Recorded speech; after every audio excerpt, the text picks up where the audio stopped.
La poesía se alimenta de los claroscuros del alma y a su vez estos emanan de las palabras como la sangre de una herida recién abierta. Las emociones siempre alertas, siempre dispuestas, se sirven a las letras de la misma forma en que cae la lluvia, con la certeza del sentido de su fluir, pero siempre con lo impredecible del día de su aparición. Para aquellos con cierto grado de hermetismo social,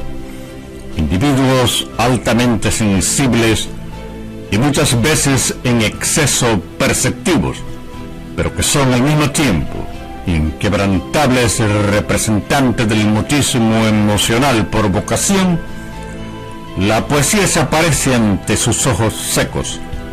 como el oasis de la redención, la sanación e incluso la enajenación. Porque ahí donde la tristeza o la nostalgia o el desasosiego anidan, conviven también la ilusión, la esperanza y las promesas, formando un festín retórico que pide a gritos, bajo el cobijo de una voz poderosa, implacable e imposible de silenciar, ser asumido y ofrecerse como un tributo plasmado en el papel. Es una especie de bálsamo que recorre lentamente la piel lacerada,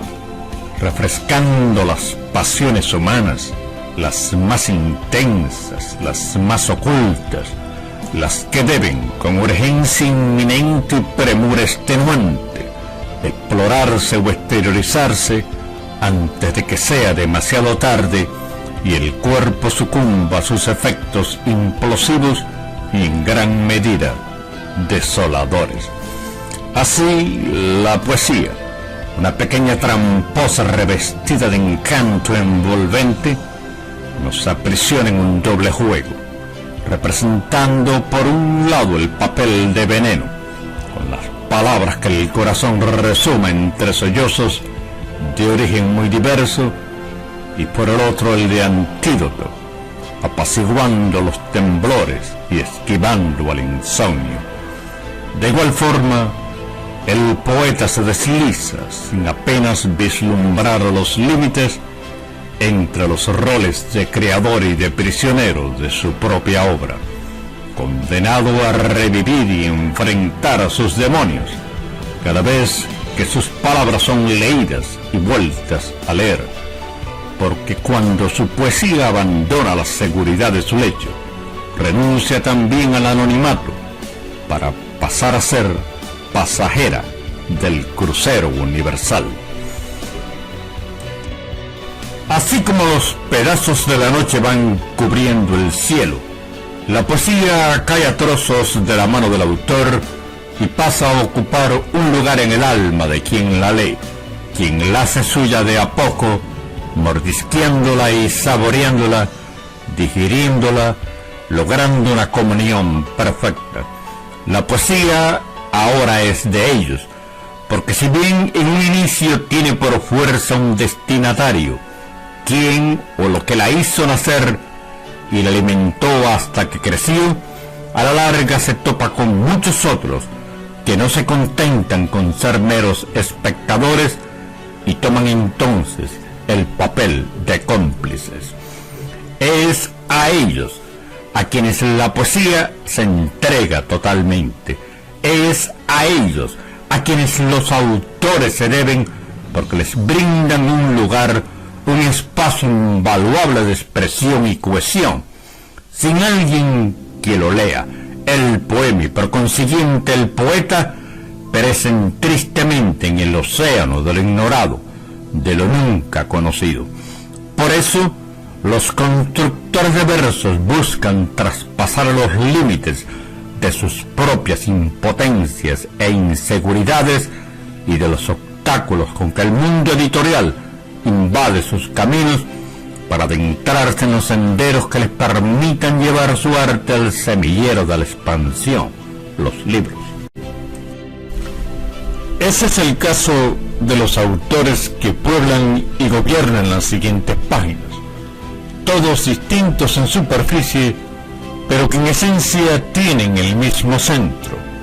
Son talentosos y han luchado incansablemente por labrarse un nombre en este oficio, que si bien es sumamente noble, también se metamorfosea en un sinfín de monstruos y quimeras que complican alcanzar las metas soñadas. Estos poetas rompen murallas y construyen puentes, justo donde se necesita. Juegan con los sentimientos, con la misma facilidad con que respiran las ideas flotantes en el ambiente. Nos comparten sus pasiones más íntimas,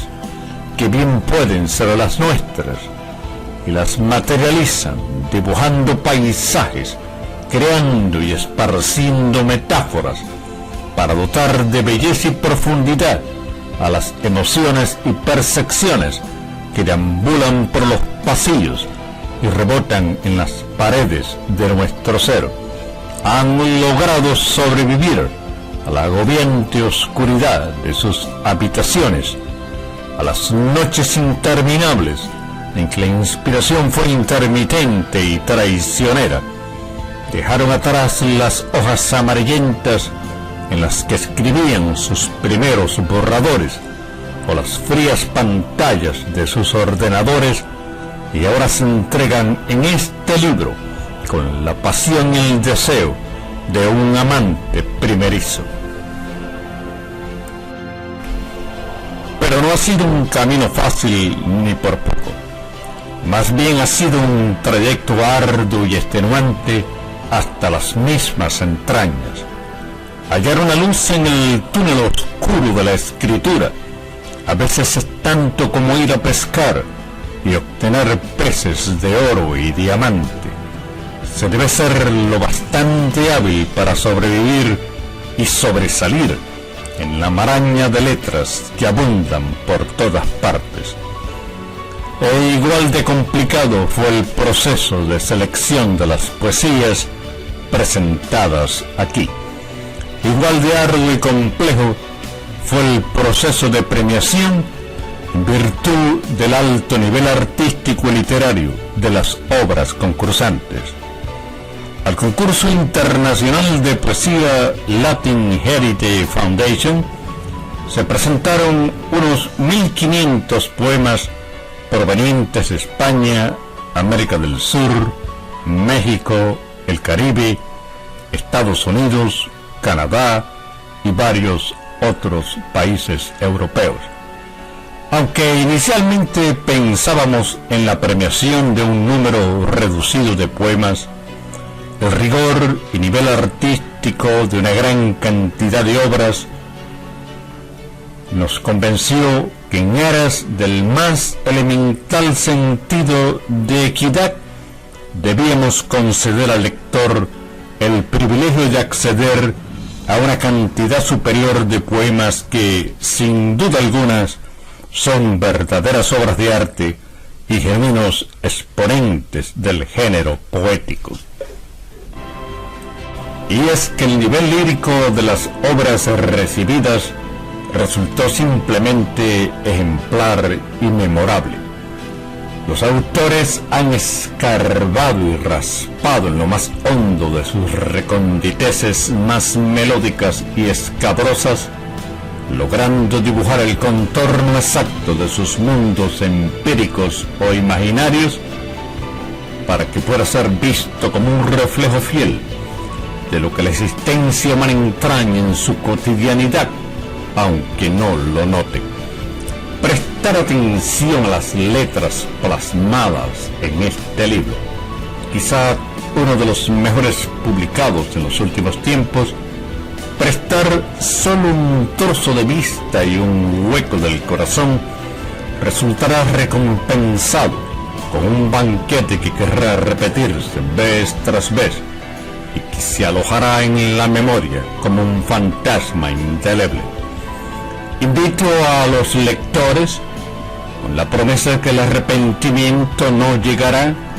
a abrir puertas y ventanas de par en par para recibir la obra de las páginas siguientes, a que se llenen de sabores tan conocidos y entrañables como frescos y novedosos, a que descubran esas palabras que quizás ya habitaban los lugares secretos de su ser, pero que no habían encontrado el sendero de salida, porque para abrir el alma son necesarias las palabras, pero para hablar con el alma hay que escribir poesía.